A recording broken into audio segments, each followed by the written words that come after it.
I never knew nothing about human trafficking. I never knew that I was being exploited. I didn't wake up and be like, oh, this is what's happening to me. It's something that I thought was normal. 80,000 reported missing people on any given day in the United States. At the same time, there are over 10,000 unidentified bodies. There is no national law requiring agencies to share this information, leaving many families in the dark about their loved one's fate. Today, family and volunteers, they reported cadaver dogs detected a few locations where human remains might have been buried. You could have a body that was on one side of a county line, and the next county could have had that individual reported as missing, and no one may have talked to each other. And we just haven't forgotten, and we're not going to stop until we know what happened.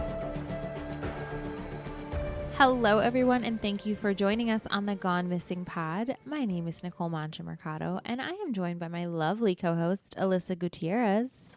Hello, everyone. How's it going?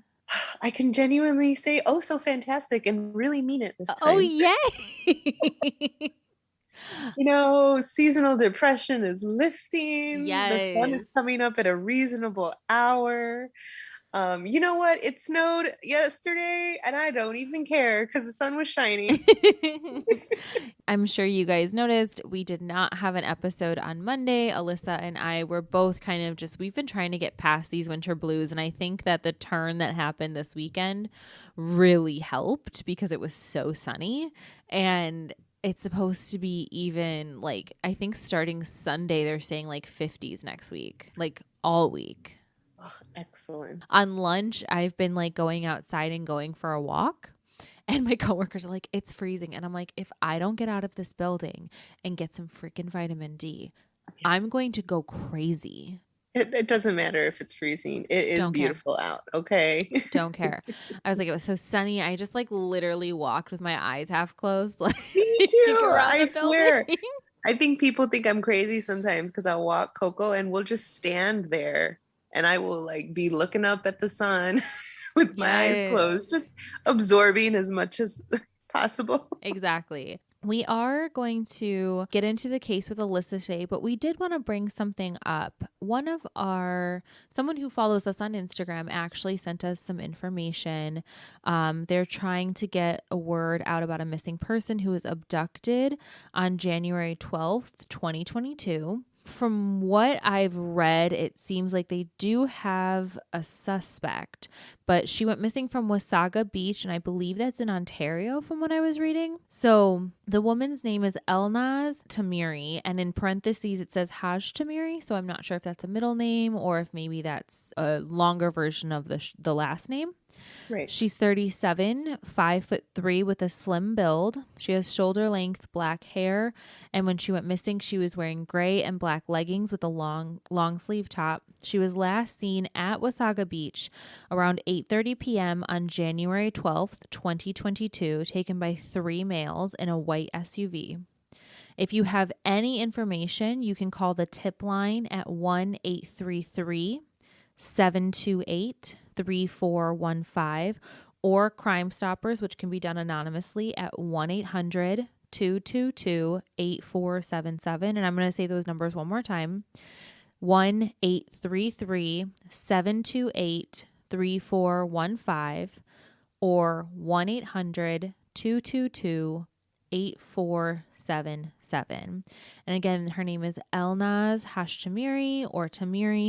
It seems like she goes by both, who's 37 years old. It does seem like they are charging her ex-boyfriend at this point, but because the case is so recent, it looks like they're still gathering information. But we are going to make sure we also post a picture of her when we do this case. Yeah, thanks, Nicole. That's awesome. I think I'm really excited that one of our followers said, hey, this is a case that's important to me. Can you guys use your platform to help? And 100%, that's what we're here for. Mm-hmm. Even though it's just a blurb, even though we don't have a lot of information, everyone's eyes and ears, all you listeners, it matters. So Absolutely. I'm happy we got to share that.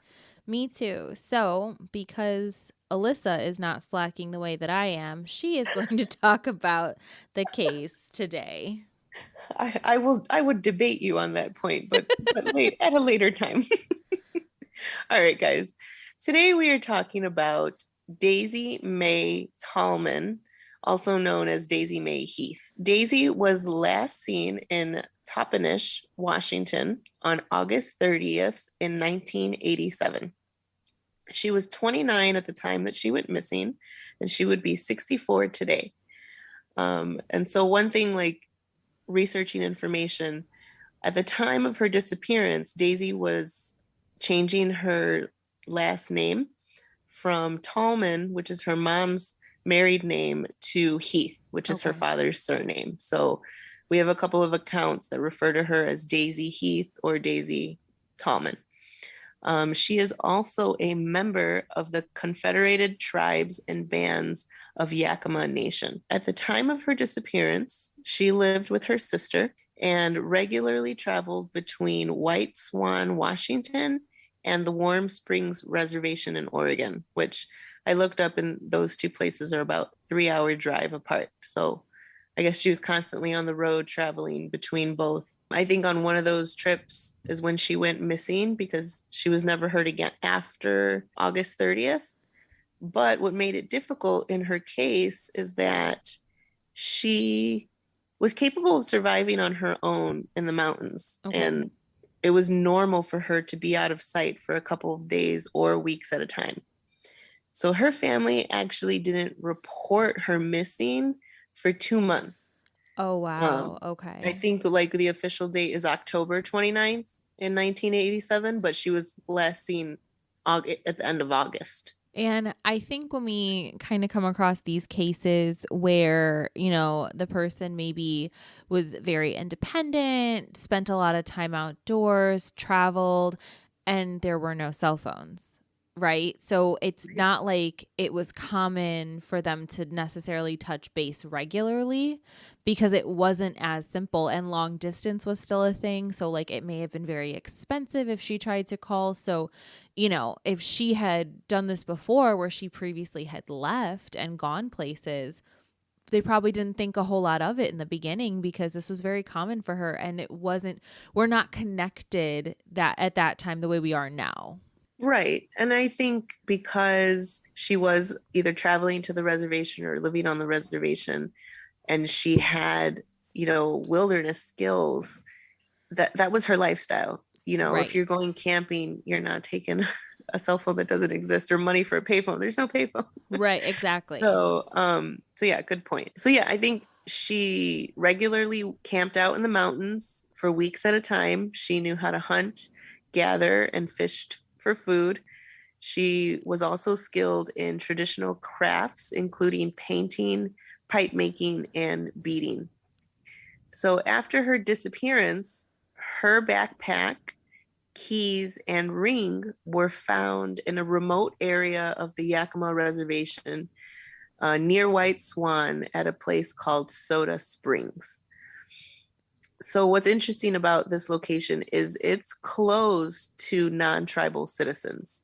So like me or Nicole, we couldn't drive into this area and access it. But it was close to them. So it was, maybe they weren't supposed to be there, but it could be accessed. So I think it's accessible if you're a member of that tribe. Okay. Because it's on the reservation. So you would either have to like meet, if you or I were to go, we would have to go to the reservation entrance and ask for permission. Got it. To, like, access this part. And usually, like, I've been to the reservations in Washington a few times, and there's just specific areas you can go, you know, to visit some stores, or, you know, to look at the crafts, or if somebody invites you to their home on the reservation, but you're with somebody. Mm-hmm. So, you know, it's not like, okay, go ahead, enjoy your visit and to wander freely. Right. So I think I think law enforcement may suspect that if she was harmed or if she was taken, it could be somebody who had access. So they would be somebody who was on the reservation. Okay, that makes a lot of sense. All right. Right. Well, the other interesting thing though is that road is monitored. I don't know if there's somebody like at a gate or if they have a patrol that regularly goes through, but I did see in her reports that it was a monitored road. So that kind of adds to the mystery of Right, who because had access to it and how did we miss her disappearance? well, and my question is monitored how, right? Was there Mm-hmm. always someone there? Was it in shifts? Were there breaks? Was it, you know what I mean? Was there like some sort of security monitoring system? Like that's kind of what I would like to know is like what, you know, where is the spacing? Because obviously people change shifts, but was it all the time? Did they just come in and out? You know? Right. Or what I'm thinking almost is like when you go camping, there's, sure, there's a gate at the front, but there's also people that monitor the campground and they, whenever they choose or if they have a schedule, but they drive, the campgrounds and they'll stop and they'll talk to people. So I'm almost thinking, was it that informal type of Right. that patrol drives past that road every hour, every few hours. If they see somebody, they're going to stop and say, hey, what's your business? Or do you have your license? Or do you have your permits? Or do you need anything? Mm-hmm. That's my guess. Okay. So her loved ones are suspicious about her disappearance. They don't feel that she would have left those items behind on purpose, her backpack and keys and ring. I was able to get an interview or to read an interview with Daisy's youngest sister. Her name is Patsy Whitefoot.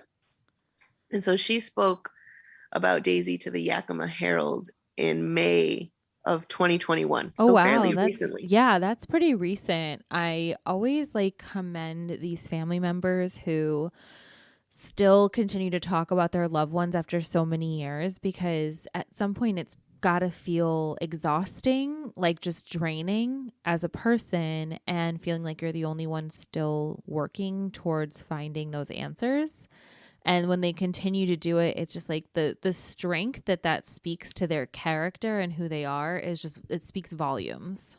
Definitely. And especially that I was excited that the opportunity for her to speak was there. Absolutely. Considering that her sister went missing in 1987, for whatever reason, for the media to reach out and ask about her, that I was really happy to see. So Patsy describes, some memories with Daisy. The sisters played softball and basketball together. Daisy said her sister was a fighter who battled for every point. Basketball was her favorite sport, and competing against her was a challenge. She was the star. She was the MVP. There were some reports that during the time that Daisy went missing, she was described as emotionally fragile.